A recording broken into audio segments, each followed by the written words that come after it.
జితేంద్ర గారు ఇంకా కనీసం తీసుకోవాలి, ప్రజల అశ్వంత్ వాయిస్ కోసం తీసుకోవాలి కదా, ఒక్క పట్టించుకోరు. నిమిషం జితేంద్ర గారు మళ్ళీ వస్తారు, వాళ్ళు చెప్పిందని మళ్ళీ మీరు ఆన్సర్ ఇద్దరు కానీ. సునీత్ గారు మీరు ఎలా రెడీ అవుతున్నారు? గుడ్ మార్నింగ్ అండి. గుడ్ మార్నింగ్ అండి, చెప్పండి. ప్రైమ్ లైన్ ప్రేక్షకులకు, మా ప్యానెల్ ఉన్న మిత్రులకి, మీకు అంటే ప్రధానంగా నీళ్ల పంచాయతీలే కనిపిస్తుంది సార్. సమావేశాలు మొత్తం నీళ్ల వాటర్ వార్ జరిగేలా ఉందా, లేదా ఇతర అంశాల మీద మీరు ఎవరు ఇక్కడ పోరాడబోతున్నారు? నేను తమలపాకుతో కొడతా, నువ్వు తలుపు చెక్కతో కొట్టు అన్నట్టుగా ఇద్దరు కుమ్ముక్కైపోయి ఆడుతున్న డ్రామాలు ఇవన్నీ.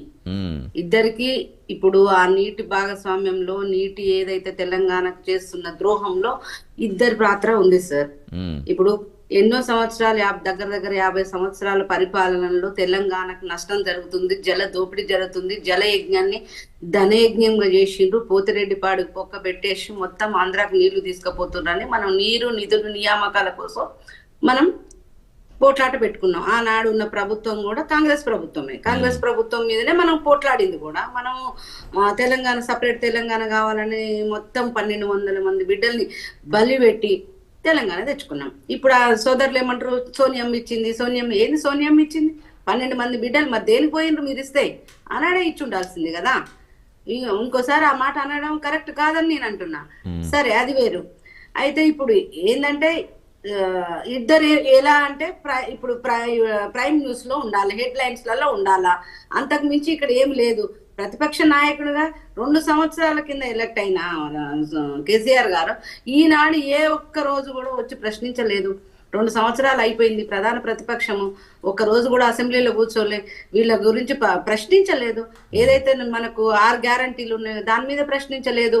ఏదైతే ఎలక్షన్లకు రాకముందు ఎన్నో అవినీతి జరిగింది, కాళేశ్వరం మీద అవినీతి జరిగింది, నా దగ్గర అన్ని సాక్ష్యాధారాలు ఉన్నాయని చెప్పిన రేవంత్ రెడ్డి గారు ఈ రోజు వరకు దాని మీద ఏమీ తేల్చట్లేరు. అంటే 2 కుమ్ముక్కై చేస్తున్న, సెటిల్మెంట్ చేసుకున్న వ్యవహారం లాగా నడుస్తుంది తప్ప ఇక్కడ తెలంగాణ ప్రజల కోసం అయితే ఇక్కడ ఏమీ నడుస్తున్న సందర్భం లేదు. ఎందుకంటే నిజంగా ప్రతిపక్ష పాత్ర పోషిస్తే వాళ్ళు ప్రతిపక్షంగా వచ్చి పార్టీ అసెంబ్లీలో కూర్చొని ప్రశ్నించాలి కదండి. ఓ లీక్ ఇస్తారు, వెళ్ళిపోతారు ఆయన, దాని మీద ఈయన మాట్లాడతారు. అది ఇక మిగతా అన్ని హైలైట్ కాకుండా పోతాయి. వీళ్ళు మాత్రం మాట్లాడింది, వీళ్ళ తిట్ల దండకాలు, వీళ్ళ తిట్ల పురాణాలు, ఇవి మాత్రమే అన్ని ఛానల్స్ లో హైలైట్ అయితే ఇప్పుడు వారం రోజుల నుంచి చూస్తున్నామండి.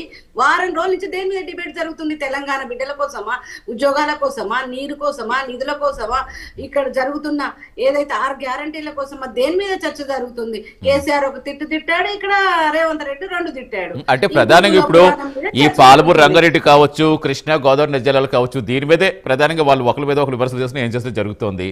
బట్ ఇంత యుద్ధాలు జరుగుతుంటే, ఆంధ్రాకు దోచేస్తున్నారని ఆయన చెప్తుంటే, ఇంకా ఆంధ్ర దోపిడీ జరుగుతుందని పదే ప్రశ్నిస్తుంటే, కేంద్రం కూడా వాళ్ళకి సహకరిస్తోంది, కేంద్రం కూడా వాళ్ళకి సహకరిస్తుంది అనుకున్నప్పుడు ఎందుకు మరి ఈ నీళ్ల పంచాయతీ తెగటం లేదు? మేము కేంద్రంగా ఎవ్వరికి సహకరించట్లేదు. ఎందుకు అంటే మన బనకచర్ల విషయమే తీసుకున్నాము. చంద్రబాబు నాయుడు కేంద్రానికి, నీటిపారుదల శాఖ మంత్రి గారికి ఒక లెటర్ రాశారు, పాటిల్ గారికి. ఏమని? బనకచర్లకు అనుమతులు ఇవ్వండి అని రాశారు. మన కేంద్ర ప్రభుత్వం ఏం రాసింది? ఫీజిబిలిటీని పరీక్షిస్తాము, మేము ఫీజిబిలిటీ లేకుండా ఇవ్వము. 4 రాష్ట్రాలని కూర్చోబెట్టి చర్చించి ఫీజిబిలిటీ ఉందా లేదా, ఏదైతే పరివాహక ప్రాంతం ఉందో, గోదావరి పరివాహక ప్రాంతం ఉందో, మహారాష్ట్ర, కర్ణాటక, తెలంగాణ, ఆంధ్రప్రదేశ్, ఛత్తీస్గఢ్ అందరితో కూర్చొని చర్చించాక ఫీజిబిలిటీ ఉంటేనే ఇస్తాం, లేకుంటే లేదు అని చెప్పడం జరిగింది. మా కేంద్ర మంత్రి వర్యులు కిషన్ రెడ్డి గారు ప్రత్యేకంగా కూర్చొని తెలంగాణకు ఒక నీటి బొట్టు కూడా నష్టం జరిగితే మేము ఊరుకునేది లేదని కూడా చెప్పి రావడం జరిగింది. ఇక మనం వచ్చేసి కృష్ణా రివర్ బోర్డు మీద మాట్లాడదాం సార్. ఈ నిన్నటికి నిన్న వాళ్ళ కూతురు ఏం మాట్లాడింది సార్? కవిత గారు ఏం మాట్లాడిండ్రు? మొత్తం తెలంగాణకు నష్టం జరిగింది, కేసీఆర్ గారు వాళ్ళ ప్రభుత్వంలోనే జరిగింది.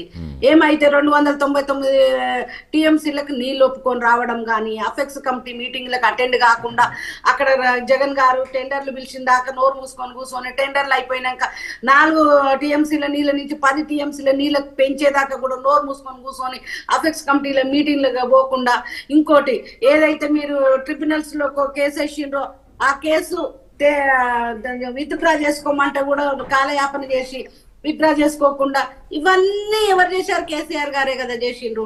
వారే కదా నష్టం చేసి తెలంగాణకి.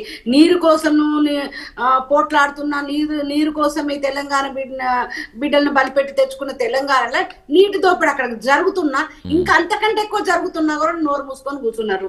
ఏదైతే మనకు కర్ణాటక నుంచి మనకు నీళ్లు ఎక్కడైతే జూరాల దగ్గర వస్తాయో అక్కడి నుంచి తీసుకొని నీళ్లు మన తెలంగాణకి ఇయ్యక పాలమూరు ఎత్తిపోతల ప్రాజెక్టుకి అక్కడి నుంచి తీసుకోకుండా, డిండి ప్రాజెక్టుకి అక్కడి నుంచి తీసుకోకుండా, ఇద్దరికి కామన్ పాయింట్ ఏదైతే ఉందో శ్రీశైలం దగ్గర నుంచి మనం నీరు తీసుకోవడం అనేదే పెద్ద జలద్రోహం మనకు. ఎందుకు అంటే ఆయన నడక నేర్పిండు కదా సార్ నదులకు, నడక నేర్పిండు నదులకు. ఆయన 70,000 పుస్తకాలు చదివిండు. ఏ ఇంజనీర్ అవసరం లేదు, నేనే పెద్ద ఇంజనీరు, ఇవన్నీ చెప్పుకుంటున్నారు కదా.